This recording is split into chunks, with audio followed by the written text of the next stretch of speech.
Well, good evening, good morning, wherever you might be in the world. My name's Jack, VK3WW, and I'm located in the eastern suburbs of Melbourne, about 20 kilometres from the CBD, in a suburb called Vermont. Now, I decided to pre-record my ATV transmission this year, mainly because I'm pretty busy getting stuff ready to go overseas shortly. How about you tell them the real reason why you're pre-recording it? If you're not, I will. Well, if you must. Yeah, I will.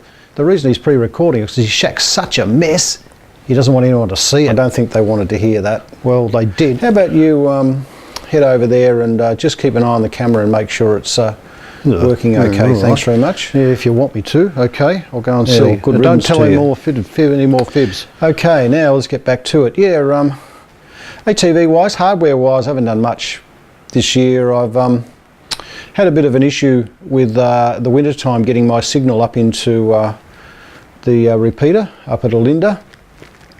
My 9-element homebrew 23 centimetre Yagi wasn't cutting it, so I ended up putting up a grid pack, and the grid pack improved it heaps. I don't have dropouts. I can drop the power level back down on 23 centimetres on the uplink, so that's been really good. Another hardware issue that I had was when I do the WIA news on Wednesday nights. So I upload it to the local 2-metre repeater and also up onto amateur television.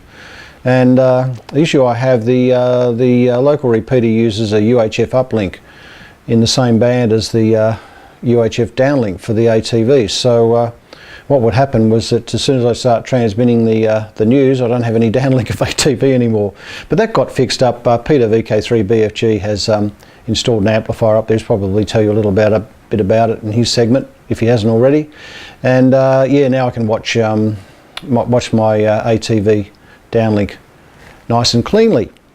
Other things I got up to, we've had a few trips out. We had the City of Whitehorse Spring Festival, that was last year, and about 14,000 people wandered around, just local families and that sort of thing, looking at what activities are in the local council. And well, lots and lots of people come in and talk to you and about amateur radio in general. They see the TV there, ask lots of questions about amateur TV and that sort of thing. So that's a really, really good event to go to. Another couple of ones we did, the Scoresby Steam Festival. That's a regular one we do as well down there. And there's lots of people that come over and talk to you, mostly amateurs that are interested in hobbies, you know, steam and traction and all the motors, petrol-driven motors that they have there. That sort of thing. It seems to go, amateur radio and tinkering, that seems to go hand in hand. So lots of amateurs that come over and a few other people too interested in joining the hobby. So that's really good.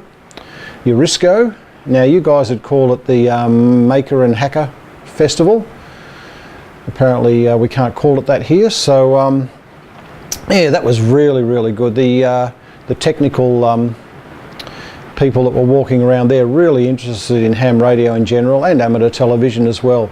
Most of them though in that sort of environment were more interested in 2.4 gigs, getting ham licenses to increase the power for their projects, that sort of stuff. So yeah, a lot of chatting to interested people there. So that was a really good event. And the other one we did was our what you would call a National Field Day. We call it, this year it was called PR for Amateur Radio Day or weekend. Yeah, PR for amateur radio.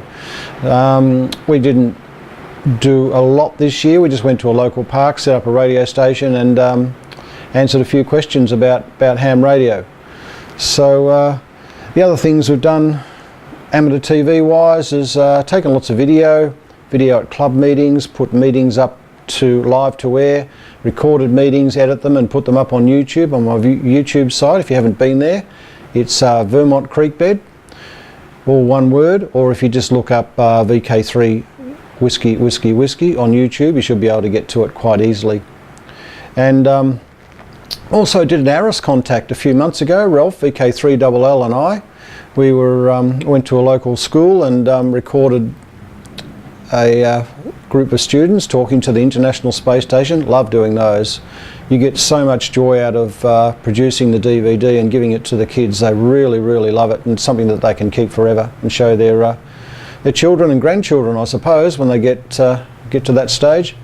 Got another ARIS contact coming up in November, I think it is. So Ralph and I, and also Robert VK3DN, who helps out with the audio, we'll get our team together and we'll go and do another one.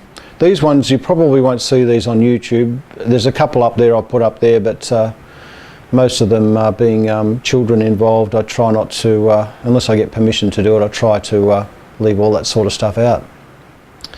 And yeah, I mentioned before I'm going away. I'm going over to the 17th World ARDF Championships in Kazakhstan.